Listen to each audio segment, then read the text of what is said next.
Hello, I'm Angela Wamboy, and welcome to Kaparo Online TV. Here's a look at the day's top stories. Parties to the presidential election petition filed by Raila Odinga last week have filed their written submissions at the Supreme Court.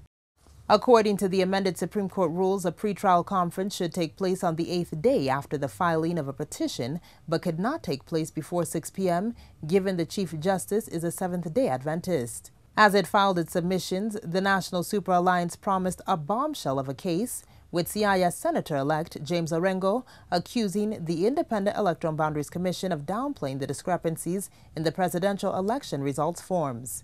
We have a bombshell, and I think we have a bombshell that, looking at it on the trial, we will demonstrate that there was a fraud, a forgery committed in respect of this election of monstrous proportions, and that many of the papers that the IBC has filed and which they gave to us, a majority of them are forgeries.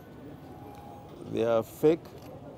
They do not have the security features that are required in accordance with their own guidelines and manual, and as required under the law. And therefore, we are ready to go. National Assembly Majority Leader Aden Duale has come to the defense of President Uhuru Kenyatta's decision to call the first sitting of Parliament. Speaking during a news conference held at Parliament buildings, Duale led a section of newly elected Jubilee Party MPs in declaring there is no vacuum in the presidency until the next president is sworn in.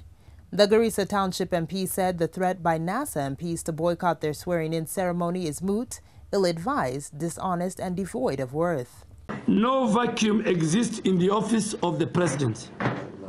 His Excellency Honorable Uhuru Kenyatta continues to hold office until the person next elected President is sworn in accordance with Article 142, subsection 1 of the Constitution of Kenya. Failure by NASA members of Parliament to attend the swearing-in ceremony is undeniably ill-advised, unwise, is reckless and absurd, and MPs and senators that stay away from the swearing-in ceremony do so at their own peril. It's their business. The National Cohesion and Integration Commission says the new crop of governors are within their rights to fire county executives and chief officers with the view of replacing them. The Commission's chairman, Francis Kaparo, says, according to the Constitution, the positions are political in nature and those who serve do so at the pleasure of the governor currently in office. There are several cadres in the county government.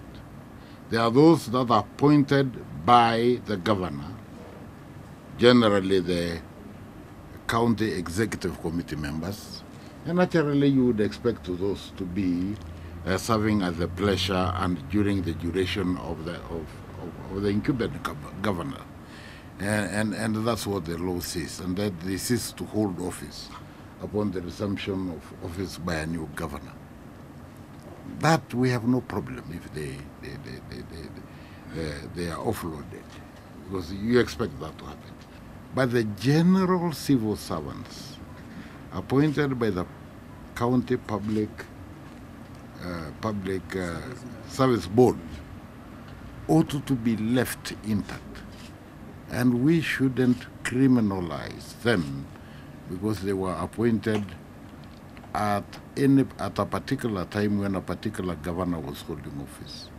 And that would apply also to the national government. His statement follows a huge outcry protesting the move by a number of governors across the country to fire officials who were deemed disloyal to them during the polls. And finally, taking a look at the world of business, Safaricom is looking to link small businesses with the market through its e-commerce platform, Masoko, by the unveiling, which will take place by October this year. Safaricom Chief Executive Officer Bob Collymore says the e-commerce platform will seamlessly integrate with M-Pesa and other payment systems through the newly released application programming interface. We've announced a new e-commerce platform. Tell us about that and what are the expectations? What kind of need are you going to address in the Kenyan market? So my team are working flat out at the moment to get this thing ready for October. It's not a small task.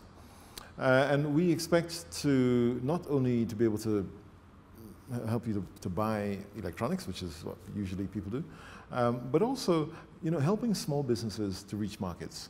And, if you've got a small business in Kakamega, it's going to be difficult for you to reach a market here in Nairobi or in Mombasa. And so we want to bring those two things together. And the difference between us and some other players in the market is that we always want to work with tried and tested brands and products and merchants. Even if they're small merchants, we're going to work with them to ensure the quality of the product which is coming. So, you're not selling second-hand bicycles. You are selling, established goods, both in Kenya and from Kenya. So you can get products which are manufactured in Turkey, maybe, that you can buy here, or products which ultimately manufactured here in Kenya, and this is really important, to be able to export to other parts of the world.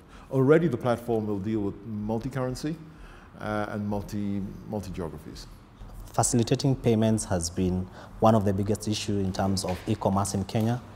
How do you plan to integrate M-Pesa with the e-commerce platform, and how would you build on that as an ecosystem? Recently we launched an API, or an application programmer's interface, which allows a lot of our business partners to plug into M-Pesa. It's been a big frustration to a lot of our partners over the 10 years that we've been around, because the last API we had would take about 60 days to get it integrated. That's a huge frustration for businesses, big and small. And so with the new API, which we launched about 3 weeks ago, that cuts it down to about 3 or 4 days. We want to be a platform.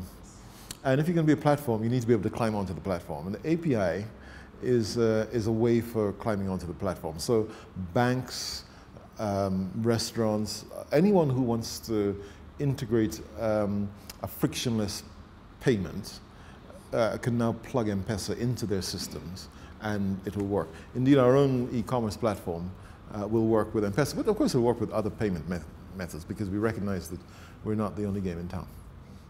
And that's a wrap-up of the day's top stories. I've been your host, Angela Wamboi. For more on these and other stories, log on to www.capitalfm.co.ke/tv.